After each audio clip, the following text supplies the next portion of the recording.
তুলসী Gabbard কি বলেছেন, বিশ্ব শান্তি বজায় রাখার জন্য দুই প্রতিবেশী দেশ একে অপরকে পছন্দ নাও করতে পারে, কিন্তু শান্তিপূর্ণ একটা সহাবস্থান রাখা জরুরি। কি বলেছেন আসুন শোনাই, আমি আসছি আপনার কাছে তারপর। World peace, like community peace, does not require that each man love his neighbor.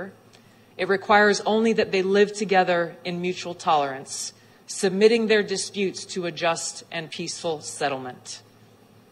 He closed by saying, "So let us persevere. Peace need not be impracticable, and war need not be inevitable. By defining our goal more clearly, by making it seem more manageable and less remote, we can help all people to see it, to draw hope from it, and to move irresistibly toward it."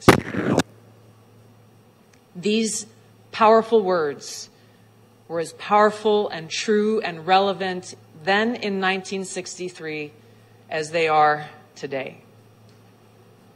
In the United States, President Trump remains unwavering in his commitment to achieving peace through a strategy rooted in realism and pragmatism. Securing peace through strength, which he speaks of very often, requires strong leadership with a clear-eyed and realistic understanding of the global challenges. এটা কিন্তু দাদা বাংলাদেশের কাছে একটা স্পষ্ট বার্তা যে ভারতের প্রতি বাংলাদেশের পছন্দ নাও হতে পারে মোহাম্মদ ইউনূস বা তত্ত্বাবধায়ক সরকারের, কিন্তু তাই বলে এইভাবে অশান্তি ছড়ানো তো তাদের কাছে, যেটা তারা করছে এখন পাকিস্তানের সাহায্যে, এটা তো কোনো সলিউশন হতে পারে না। রাইট, আমি সেই আলোচনাটা একটু পিছন থেকে আবার টানি যে বাংলাদেশের যে অভ্যন্তরীণ পরিস্থিতি আজকে, যেভাবে রাষ্ট্র ক্ষমতা পরিচালিত হচ্ছে এবং যারা এই সরকারের সঙ্গে কাজ করছে এরা প্রমাণিত জঙ্গি, এবং সেই জঙ্গিবাদের বিভিন্ন প্রমাণ কিন্তু সরকারের এই যারা সাথে আছে তারা কিন্তু বিভিন্ন সময় দিয়ে এসছে 5 আগস্টের পর থেকে। এবং 5 আগস্টে যেসব আগে যেসব জুলাই আগস্টে যেসব ঘটনা ঘটানো হয়েছে তার সঙ্গেও জঙ্গিবাদের সম্পৃক্ততার অভিযোগ কিন্তু এখন প্রমাণিত। সুতরাং বাংলাদেশের এই মুহূর্তে যারা রাষ্ট্র পরিচালনা করছে এবং যারা তাদেরকে সহযোগিতা করছে এরা জঙ্গিপনার সাথে সম্পৃক্ত। সেই প্রমাণিত সত্যের উপর দাঁড়িয়ে যতভাবেই বাংলাদেশ সরকার বলার চেষ্টা করুক যে বাংলাদেশে জঙ্গিবাদের উত্থান ঘটেনি, সেটা বলার সুযোগ নেই। এবং তুলসী গাবার্ড কিন্তু স্পষ্ট করে বলেছেন যে সেখানে খেলাপতি সরকার প্রতিষ্ঠার চেষ্টা চলছে, এবং এটি কিন্তু আন্তর্জাতিক গণমাধ্যমে এসেছে। আমরা তো আগেই দেখেছি যে সেখানে আইসিসির পতাকা, সেখানে হিজবুত তাহরির পতাকা নিয়ে মিছিল করা হয়েছে, গাধার পিঠে মিছিল করা হয়েছে, ধানমন্ডি 32 নম্বরে আইসিসির পতাকা উড়ানো হয়েছে, তো এই মন্দিরের উপরে আইসিসির পতাকা লাগানো হয়েছে। এগুলো তো মিথ্যা না, এগুলো প্রমাণিত সত্য। তো সেইখানে দাঁড়িয়ে যে প্রশ্নটি আসছে যে বাংলাদেশের জঙ্গিবাদের উত্থান হলে ভারতের নিরাপত্তার জন্য সেটি অবশ্যই আপত্তিজনক বা উদ্বেগের। এবং ভারত একটি শক্তিশালী রাষ্ট্র, তারা তাদের কি বলে যে তাদের জাতীয় নিরাপত্তার ক্ষেত্রে তারা কাউকে ছাড় দেয় না, তাদের জন্মের ইতিহাস এটাই বলে। এবং তাদের একটি সুশৃঙ্খল শক্তিশালী সেনাবাহিনী রয়েছে, তাদের অজিত দোভালের মতো একজন নিরাপত্তা উপদেষ্টা আছেন।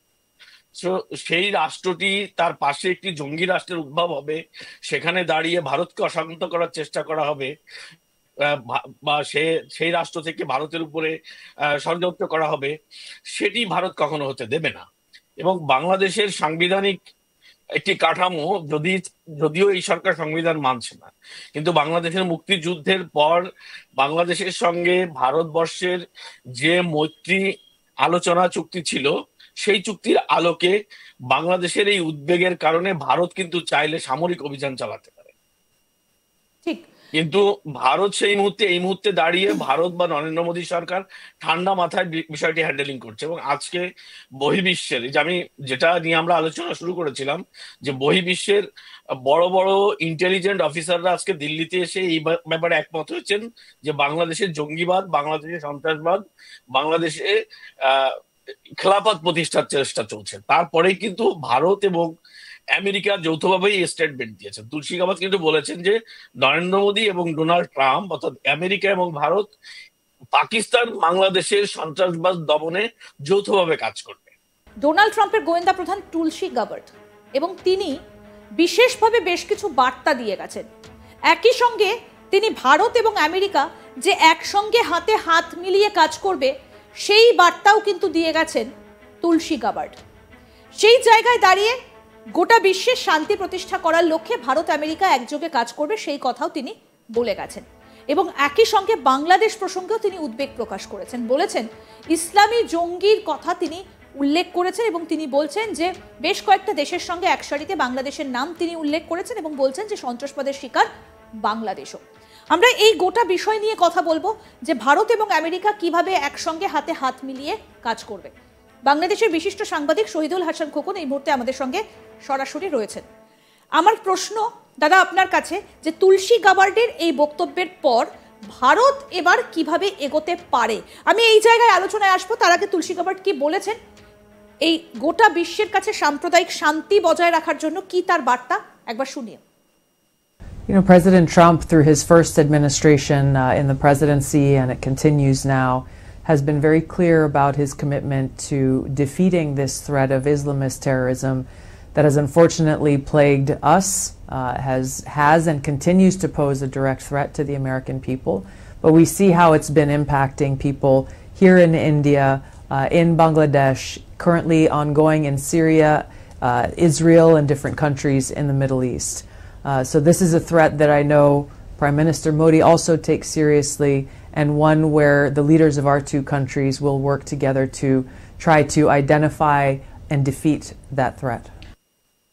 এই জায়গাতেই আলোচনায় আসবো যে এবার কি তাহলে ভারত কিভাবে এই তুলসী গাবার্ড তো তিনি বলছেন একযোগে কাজ করবে, কি কায়দায় এবার ভারত তাহলে ঢুকতে চলেছে? ইন্দিরা, বাংলাদেশ পরিস্থিতি নিয়ে ভারতের উদ্বেগের কথা আমরা বিভিন্ন সময় শুনেছি। ভারত সরকার, বিশেষ করে ভারতের যারা আর আন্তর্জাতিক কূটনীতি দেখে, বিদেশ মন্ত্রক, তাদের পক্ষ থেকে দেখেছি, ভারতীয় গোয়েন্দা সংস্থার পক্ষ থেকে দেখেছি, এবং আমরা সর্বশেষ যেটা ভারত সরকারের তরফে দেখেছি সেটা ভারত সরকারের মানে ভারতবর্ষের যিনি সেনাপ্রধান তিনি স্পষ্ট করে বাংলাদেশের এই জঙ্গিপনা, জঙ্গিবাদের যে উত্থান হয়েছে সেই ব্যাপারে উদ্বেগ প্রকাশ তিনি করেছিলেন, প্রকাশ্যে করেছিলেন। এবং এটি কিন্তু বাংলাদেশের জন্মের ইতিহাসের পর প্রথম যে ভারতবর্ষের সেনাপ্রধান বা সামরিক কোনো কর্মকর্তা এভাবে নির্দিষ্ট করে বাংলাদেশের সন্ত্রাসবাদের বিরুদ্ধে কথা বলেছিলেন, এটি কিন্তু প্রথম। তো সেই প্রেক্ষাপটে দাঁড়িয়ে ভারতে 16ই মার্চ থেকে 3 দিনের যে আন্তর্জাতিক একটি ইন্টেলিজেন্ট কনফারেন্স হলো, যেখানে আমেরিকার যিনি গোয়েন্দা প্রধান সেই তুলসী গাবার্ড তিনি অংশ নিয়েছিলেন, এবং সাথে ইউকে সহ বিভিন্ন রাষ্ট্রের আরো বেশ কিছু রাষ্ট্রের গুরুত্বপূর্ণ গোয়েন্দা কর্মকর্তা এবং প্রধানরা এই সেমিনারটিতে অংশ নিয়েছিলেন।